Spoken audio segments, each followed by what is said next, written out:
Dear learners, आज हम पढ़ने वाले हैं Augustan age. Welcome back to my channel. सबसे पहले देखते हैं कि ऑगस्टन एज क्या है और कहाँ पर ये फिट होती है।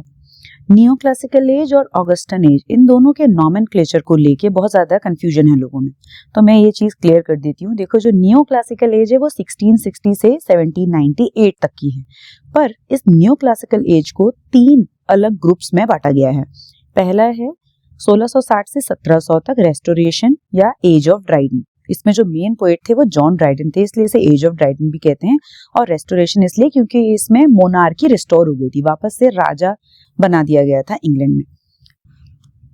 1700 से 1750 तक का जो टाइम है उसे माना जाता है एज ऑफ पोप, यानी कि ऑगस्टन एज। इसी को ही ऑगस्टन एज कहा जाता है। देखो, जो बीच में है एज ऑफ पोप। और इस समय राइज ऑफ नॉवेल बहुत इंपॉर्टेंट चीज थी जो हुआ था, और इस एज को भी रीजन और इंटेलेक्ट ने ज्यादा ड्राइव किया था। 1750 से 1798 का टाइम जो है उसे बोला जाता है एज ऑफ सेंसिबिलिटी, और इसके मेन राइटर थे Samuel Johnson, doctor Samuel Johnson. इस एज में सटायर सबसे ज्यादा प्रोमिनेंट हो गया था, पर साथ ही साथ रोमांटिक एज की भी बडिंग होने लग गई थी। ठीक है, अब ये जो तीनों न्यू क्लासिकल एज में जो ये 3 है, रेस्टोरेशन, एज ऑफ पोप और एज ऑफ सेंसिबिलिटी, इन तीनों को टोटल में हम बोलते हैं न्यू क्लासिकल एज, क्योंकि न्यू क्लासिकल एज के जो ट्रेट्स थे, जो इंपॉर्टेंट उसके लक्षण थे, वो इन तीनों में ही पाए गए थे। बाद में आई थी रोमांटिक एज 1798 में। रोमांटिक एज पे ऑलरेडी 2 वीडियोस मेरे चैनल पे हैं, वो आप देख सकते हो। ठीक है, अब रोमांटिक एज बिल्कुल ही न्यू क्लासिकल एज के प्रति एक रिएक्शन के रूप में उभरी थी, क्योंकि न्यू क्लासिकल एज में इंटेलेक्ट यानी कि दिमाग को ज्यादा इंपॉर्टेंस दी जाती थी, और रोमांटिक एज में इमोशंस को इंपॉर्टेंस दी जाती थी। देखते हैं नियो क्लासिसिज्म, यानी कि इन तीनों एजेस का कॉमनली क्या इनके कैरेक्टरिस्टिक्स थे। पहला था रूल्स एंड डेकोरम। इसमें रूल्स एंड डेकोरम बहुत ज्यादा फॉलो किया जाता था राइटिंग में जो क्लासिकल राइटर्स थे, बहुत पुराने जो राइटर्स थे, एंशिएंट राइटर्स थे, एरिस्टोटल, होरेस, वर्जिल, ग्रीक और रोमन राइटर्स, उन सबको फॉलो किया जाता था। एक तो रेस्टोरेशन की एज में वापस से राजा आ गया था इंग्लैंड में, जो कि चार्ल्स II था, जो कि फ्रांस से वापस आया था एक बहुत लंबे एग्जाइल के बाद, एक वनवास टाइप का था, उसके बाद वो आया था। तो फ्रेंच राइटर्स का इन्फ्लुएंस बहुत था, और फ्रेंच लोग जो थे वो रोमन राइटर्स को फॉलो करते थे, और जो रोमन राइटर्स थे वो ग्रीक राइटर्स, जो एंशिएंट ग्रीक राइटर्स थे, एरिस्टोटल एंड प्लेटो, इनको ज्यादा फॉलो करते थे। तो घूम फिर के जो ग्रीक एंड रोमन इमिटेशन थी, देखो यहाँ सबसे कोने में इधर लिखा है ग्रीक एंड रोमन इमिटेशन, ये बहुत ज्यादा हमें नियो क्लासिकल राइटर्स में मिलती है। तो इनको नियो क्लासिकल बोला गया, यानी कि नए टाइप के क्लासिकल। इन्होंने जो क्लासिकल राइटर्स थे, ओल्ड क्लासिकल राइटर्स थे, उनने जो रूल्स ले डाउन किए थे कि हमें इस तरह के रूल्स फॉलो करने हैं कि कोई प्ले इतने ही एक्ट का होना चाहिए, उसमें प्योर ट्रेजेडी होनी चाहिए, प्योर कॉमेडी होनी चाहिए, ऐसा पोएटिक डिक्शन फॉलो करना चाहिए, या ये राइटिंग स्टाइल सबसे बेस्ट होता है, उसी को ये राइटर्स भी इस सेंचुरी में फॉलो कर रहे थे। इसलिए इन तीनों एजेस को कॉमनली क्या बोला जाता है, नियो क्लासिकल एज। ये एज थी age of prose and novel. तो इस समय नॉवेल सबसे, आजकल हम नॉवेल कितना ज्यादा पढ़ते हैं, ठीक है, भले चेतन भगत या जो पॉपुलर राइटर्स हैं करंटली, उनको हम पढ़ते हैं। तो नॉवेल एक्चुअली में इसी एज में आया था। ठीक है, उससे पहले नॉवेल नहीं था। और प्रोज मतलब यानी कि गद्य। Society was important, not an individual. एक व्यक्ति की ज्यादा इंपॉर्टेंस नहीं थी, लेकिन सोसाइटी के व्यू पॉइंट से चीजें लिखी जाती थी, और सोसाइटी को बहुत ज्यादा इंपॉर्टेंस दी जाती थी। New classical writers everyday poetry ज्यादा लिखते थे, यानी कि एवरीडे टॉपिक्स के ऊपर पोएम ज्यादा लिखते थे, जैसे गार्डनिंग है या कोई और हॉबी है। उनके लिए इंडिविजुअल के ऊपर या उसके इमोशंस के ऊपर पोएम लिखना इंपॉर्टेंट नहीं था। उनके लिए reasoning was important and correctness was important. तो उनके लिए they wanted more correctness in poem rather than emotions. और जब इमोशन उसमें कम हुआ तो उनकी पोइट्री में इमेजिनेशन और जो फीलिंग थी वो भी डेफिशिएंट हो गई थी। ठीक है, ये एक ऐसे लिटरेरी पीरियड की ओर रिफर करता है ऑगस्टन एज, जो कि 18th सेंचुरी में स्टार्ट हुआ था। ठीक है, अर्ली टू मिड 18th, यानी कि 1700 से 1745 का जो टाइम है वो माना जाता है ऑगस्टन एज। ठीक है, याद रखना है 1700 से 1745 तक का। It was named after the rain of Roman emperor Augustus. ये जो राइटर्स थे ये रोमन राइटर्स को, ग्रीक राइटर्स को, इनको बहुत ज्यादा फॉलो करते थे। तो इनका जो टाइम था इसको नियो क्लासिकल बोला गया। और क्योंकि रोमन एम्परर ऑगस्टस के टाइम पे बहुत अच्छा लिटरेचर रोम में प्रोड्यूस हुआ था तो उसको इसकी गोल्डन एज माना जाता था। इसी वजह से रोमन एम्परर ऑगस्टस सीजर के नाम पर इस एज को ऑगस्टन एज कहा जाता है कि ये एज भी क्या है, एक तरह से क्लासिकल एज है लिटरेचर की। तो इस एज को उसके गोल्डन एरा से कंपेयर किया गया। तो इस एज का नाम रोमन एम्परर ऑगस्टस सीजर के नाम पे रखा गया, ऑगस्टन एज। क्वीन एन 1702 से 1714 तक इन्होंने रेन किया था और इस समय ब्रिटेन में बहुत ज्यादा स्टेबिलिटी थी। भले ही मिनिस्टर्स के पास ज्यादा पावर आ गई थी क्योंकि बहुत ज्यादा समय तक ये प्रेग्नेंट ही रही थी एंड पूरे ही टाइम पीरियड में ये प्रेग्नेंट रही and she faced a lot of miscarriages as well. She was last of Stuarts और इसके बाद हैनोवेरियन किंग्स एक तरह से स्टार्ट हो जाते हैं, George the first, second and third. ये एज ऑफ एनलाइटनमेंट के अंदर आता है ये एरा, जिसमें logic, reason, order, formal elegance, इन सबको एक तरह से फॉलो किया गया। इस एज में एनलाइटनमेंट मतलब एकदम से जब आपके नॉलेज के द्वार आपके लिए खुल गए, इस तरह का माना गया। तो इस समय बौद्धिक क्षमता लोगों की, उसको ज्यादा फोकस किया गया, इंटेलिजेंस, विट, इन चीजों को फॉलो किया गया। ये एक ऐसी एज थी जिसमें लॉजिक, डिसिप्लिन लोगों की लाइफ में एज वेल एज उनकी लिटरेचर में भी हमें देखने को मिलती है। There was one more important thing that happened during this time and that was act of copyright। जैसे पहले से एक राइटर ने कुछ लिखा और दूसरा राइटर उसी वर्क से मिलता जुलता कुछ भी प्रोड्यूस कर देता था, तो बहुत सारे हैक राइटर्स हो गए थे इंग्लैंड में उस टाइम पे। तो उनको कंट्रोल करने के लिए एक्ट ऑफ कॉपीराइट आया, जिसे स्टैट्यूट ऑफ क्वीन एन भी कहा जाता है। ठीक है, 1710 में ये आया था और जिसके वजह से कॉपीराइट एक्ट लग जाता था। अगर कोई भी आपकी लिखी हुई राइटिंग से मिलता जुलता कुछ प्रोड्यूस करता था तो वो लीगल एक्शन उसके खिलाफ लिया जाता था। अब बात करते हैं लिटरेरी कैरेक्टरिस्टिक्स इस एज की। इस समय रोमन और ग्रीक क्लासिक्स को कॉपी किया गया और उनको ट्रांसलेट भी किया गया। रियल क्लासिकल राइटर्स जो थे, सबसे पहला क्लासिकल राइटर जो है हमारा वो है बेन जॉनसन, जो एलिजाबेथन पीरियड में हुआ था और वो शेक्सपियर के कंटेम्प्रेरी थे। यानी कि जिस समय शेक्सपियर लिख रहे थे उस समय बेन जॉनसन भी लिख रहा था। और उसके बाद जॉन ड्राइडन जो कि एज ऑफ रेस्टोरेशन में आते हैं, उसके बाद अलेक्जेंडर पोप। ये तीन सबसे इंपॉर्टेंट क्लासिकल राइटर्स हैं नियो क्लासिकल एज के। बेन जॉनसन एलिजाबेथन एज का था। ठीक है, ये आपने याद रखना। पर क्योंकि उन्होंने भी क्लासिकल रूल्स अपने लिटरेचर में बहुत ज्यादा फॉलो किए थे तो हम उनको क्या बोलते हैं, first classical writer of English literature. Clubs and coffee houses were established and literature also got affected by that, literature as well as politics. तो क्लब्स एंड कॉफी हाउसेस आज की डेट में बहुत ज्यादा कॉमन है हमारे लिए कि कहीं बैठना और कहीं बैठ के चाय पीना, कॉफी पीना, रेस्टोरेंट में जाना। पर उस समय पब्लिक स्फेयर उससे पहले नहीं था। ये एक ऐसी एज थी जिस समय पब्लिक स्फेयर लोगों का डेवलप हुआ। लोगों ने बाहर जाना, साथ में बैठना, मैगजीन्स को डिस्कस करना, पॉलिटिकल इश्यूज को डिस्कस करना, ये चालू किया। ठीक है, और क्लब्स मतलब कि ऐसे क्लब्स बने जैसे लिटरेरी सर्कल्स बन गए थे। लिटरेचर वाले जैसे अगर 4-5 राइटर्स हैं, वो बहुत इंटरेस्टेड हैं लिटरेचर में, तो अपना एक ग्रुप बना लेते थे। जैसे कई सारे क्लब्स इस समय खुले थे, किट कैट क्लब, स्क्रिबलर्स क्लब। और पॉलिटिकल पार्टीज के ऊपर भी उनके ऊपर डिस्कशंस होता था इन क्लब्स में और उसी से पॉलिटिकल व्यूज भी लोगों के डेवलप होते थे। Next point is political parties and literature. तो विग्स एंड टॉरीज, ये दो पार्टियां इस समय बहुत ज्यादा उभर गई थी और जो मोनार्की थी यानी कि राजा था वो बहुत ज्यादा कमजोर पड़ गया था।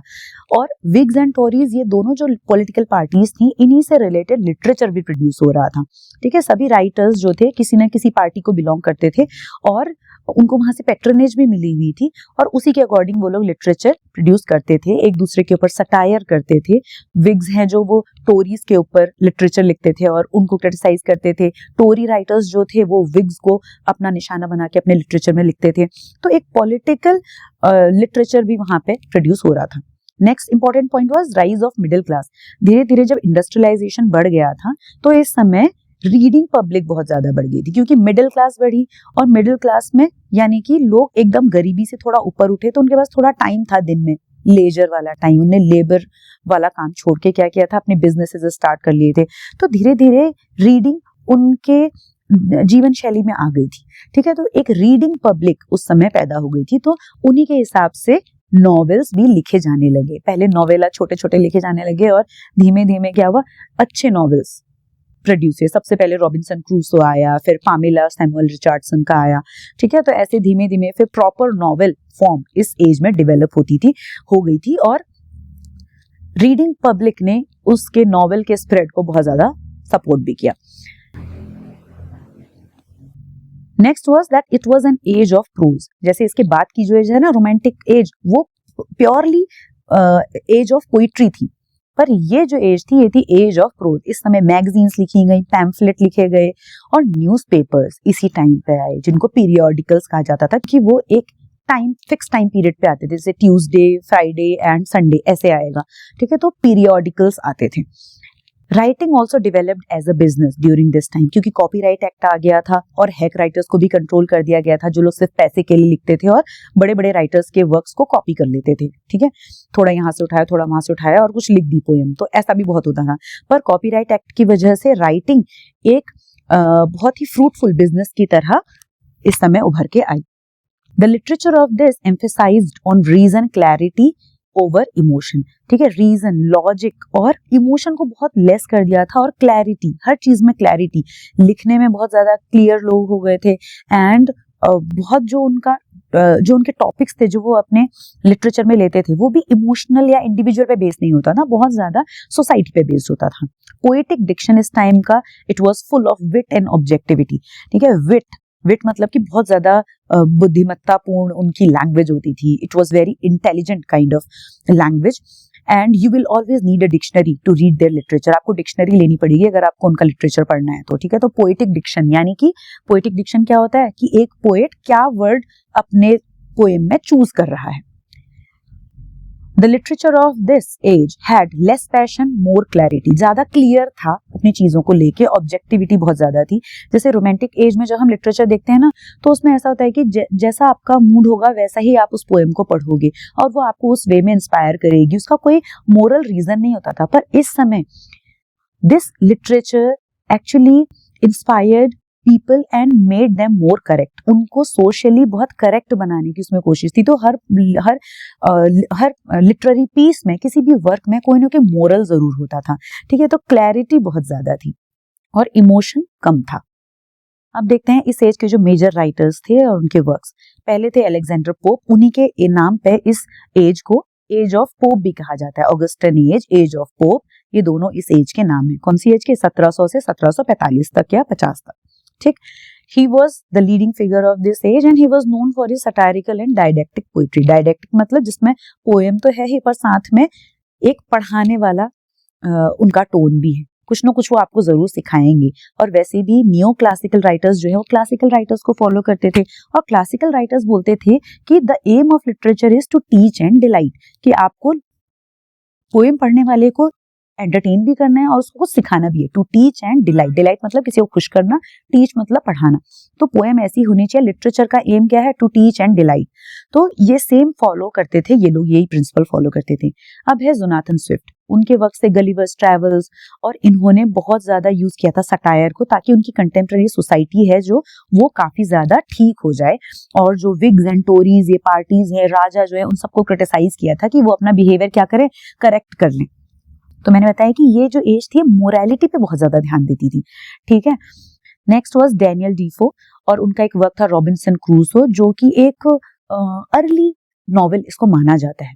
एडिसन एंड स्टील को माना जाता है कि इन्होंने इंग्लिश प्रोज को बहुत ज्यादा डेवलप किया थ्रू देयर पीरियोडिकल्स। इनने ऐसे न्यूज़पेपर्स और पीरियोडिकल्स निकाले जिन्होंने आम लोगों की भाषा को ठीक किया और साथ ही इंग्लिश लैंग्वेज को, उसकी जो प्रोज था, उसका जो गद्य था, उसको भी बहुत ज्यादा डेवलप किया by coining so many new words और using correct English. Next was Samuel Richardson, इनका जो नॉवेल था पामेला, इसकी वजह से इन्हें फादर ऑफ इंग्लिश नॉवेल भी बोला जाता है, ठीक है। पामेला और क्लैरिसा, ये दो नॉवेल इन्हें पब्लिश किए थे। Next was John Gay, he was a playwright and poet, and Henry Fielding. Literary style इस एज का देख लेते हैं। पहला है विट एंड अर्बैनिटी, तो यहाँ बहुत ज्यादा इंटेलेक्चुअल क्लेवरनेस आपको इनके वर्क में देखने को मिलेगी, मतलब इंटेलिजेंट कंपैरिजंस बहुत ज्यादा देखने को मिलेंगे। और सटायर एंड मॉक एपिक, ये दो जॉनरा थे जो बहुत ज्यादा फॉलो किए जाते थे इस एज में। Writers use satire to critique societal and individual flaws, यानी कि ह्यूमन नेचर को करेक्ट करने की बहुत ज्यादा इसमें कोशिश रहती थी। Morality was the central thing that was followed in this era's literature. And formal elegance बहुत ज्यादा थी, मतलब कि दिखने में पोएम बहुत ज्यादा सुंदर लगेगी, ब्यूटीफुल वर्ड्स उसमें आपको देखने को मिलेंगे, पोएम का एक स्ट्रक्चर होगा, हेरोइक कपलेट ये लोग फॉलो करते थे, और उसकी वजह से पोएम जो होती थी वो बहुत ज्यादा डिफिकल्ट भी बन जाती थी, दिखने में बहुत एलिगेंट और सुंदर लगेगी, ठीक है, बहुत फैशनेबल सी लगेगी क्योंकि बहुत अच्छे अच्छे वर्ड्स यूज किए हैं ना, पर उनका जो इफेक्ट होता था वो बहुत ज्यादा कम हो गया था, जिसकी वजह से बाद में इस एज की पोइट्री बहुत ज्यादा आर्टिफिशियल हो गई थी। नेक्स्ट वाज सोशल रियलिज्म, ये प्रोज में भी आया, पोइट्री में भी आया, क्योंकि इस एज की जो पोइट्री थी बहुत ज्यादा फॉर्मल थी, और pros began to explore more realistic depictions of 18th century society, customs and complexities of human experience. तो एक चीज ध्यान रखना कि न्यू क्लासिकल एज में नेचर को बहुत ज्यादा इंपॉर्टेंस दी गई थी, पर वो ह्यूमन नेचर था, और सोसाइटी को ज्यादा इंपॉर्टेंस दी गई थी कि हमें सोसाइटी को करेक्ट करना है, क्योंकि रेस्टोरेशन की जो एज थी उस समय लोगों का way of living life became very immoral, बहुत इमोरल हो गए थे, लोगों के काफी सारे अफेयर्स चल रहे हैं और बहुत ज्यादा मतलब इमोरलिटी सोसाइटी में फैल गई थी। तो इस एज में दो चीजें बहुत मेन थी कि पोइट्री में मोरालिटी बहुत ज्यादा थी, उनकी टोन में पढ़ाते थे वो लोगों को एक तरह से करेक्ट करने की कोशिश करते थे, और सोसाइटी की रियलिटी अपने वर्क्स में दिखाते थे ताकि सोसाइटी में क्या हो, बुरी चीजें थोड़ी कम हो जाएं। तो करप्शन और ये सब चीजें जो एक्चुअल में सोसाइटी में थी, वही सब चीजें स्टेज पे या लोगों के लिटरेरी वर्क्स में भी देखने को मिल रही थी। तो सोशल रियलिज्म प्रोज में बहुत ज्यादा देखने को मिल रहा था, even through periodicals and newspapers. Now coming to the genres in the age, genre मतलब विधाएं कि इस एज में किस तरह का कौन कौन सा लिटरेचर प्रोड्यूस हो रहा था। सबसे पहला तो इसमें satire. Satire is a kind of literary work that criticises someone in order to correct that person, यानी कि किसी को अगर आप सही करना चाहते हो, उसकी कमियां उसको बताना चाहते हो, तो उसके ऊपर एक व्यंग करना, तो वो होता था सटायर। नेक्स्ट है मॉक एपिक। मॉक एपिक में एक सिंपल सी स्टोरी होगी, पर उसको ट्रीटमेंट ऐसा देंगे जैसे कि कोई एपिक हो, कोई बहुत बड़ा रामायण महाभारत या कोई ऐसा खतरनाक सी स्टोरी है, तो उसमें हर चीज में गॉड्स एंड गॉडेसेस भी इन्वॉल्व हो जाएंगे, ऐसा होगा। मॉक एपिक को हम किसी और वीडियो में डिस्कस करेंगे, वरना वीडियो बहुत लॉन्ग हो जाएगा। नेक्स्ट है नॉवेल। नॉवेल इस एज में राइज हुआ था, इसी एज में ही एक तरह से फ्लरिश हुआ था। मैगजीन्स बहुत ज्यादा थी इस एरा में, और ये मैगजीन्स इसलिए फ्लरिश हुई थी क्योंकि कॉफीज और क्लब हाउसेज में ये मैगजीन्स रखी जाती थी, लोग इन्हें पढ़ते थे और इनमें जो स्टोरीज पब्लिश होती थी उस पर अपना रिएक्शन भी देते थे। तो जो राइटर होता था वो कोने में बैठ के सुनता रहता था कि मेरी जो स्टोरी इस न्यूज़पेपर में या इस पीरियोडिकल में जो पब्लिश हुई है, इसमें लोगों का क्या रिएक्शन है। तो जैसे सीरियल्स होते हैं ना आजकल के, वैसे ही उस समय लोग अपनी स्टोरीज इसमें पब्लिश करते थे। जैसे पहले 10 पेज उन्होंने उसमें दे दिए, नेक्स्ट मैगजीन में जैसे अगले फ्राइडे आएगी तो उसमें आगे के 10 पेज दे दिए, तो अपनी कहानियों को भी उसी तरह से क्या करते थे, मोल्ड कर देते थे। उन्हें लगा कि अरे ये कैरेक्टर लोगों को बहुत अच्छा लग रहा है, तो उस कैरेक्टर को थोड़ा और एक्सप्लोर कर देते थे। तो राइटर्स इस तरह से अपनी स्टोरीज को मोल्ड किया करते थे। Periodicals and didactic poetry became the main thing in this age. और डायडेक्टिक पोइट्री का मतलब है ऐसी पोइट्री जो आपको क्या करे, कोई ना कोई मोरल मैसेज दे, नैतिकता का कोई ना कोई पाठ पढ़ाए। तो ये बहुत ज्यादा इस एज में था। इस एज के अगेंस्ट में बाद में आती है रोमांटिक एज, ठीक है।